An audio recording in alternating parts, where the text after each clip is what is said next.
Maswerteng hapon po mga ka-STL. Narito na po ang resulta ng STL Pampanga para sa araw na to, 2nd row, October 20, 2025, araw ng Lunes. Naway ang mga natayan niyo po mga numero kanina ay manalo nawa ngayong hapong ito, 4 PM. Kaya't kunin niyo na po ang inyong mga ticket. Narito na po ang resulta.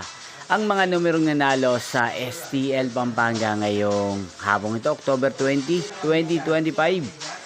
4 PM, 2nd row. Result 19 at 21 in exact order. Again, 19 at 21. At ngayong hapong ito sa STL Pampanga, atin pong i-shoutout si Kuya Leandro ng Pampanga na nanonood po sa channel na ito. Shoutout po sa inyo Kuya Leandro. Sana po ay nasa maayos kayong kalagayan. Niyo pong napanood ang resulta ng STL Pampanga sa channel na to, Roderick Hernandez TV. Magkita-kita pong muli tayo mamayang 8 PM. Thank you for watching.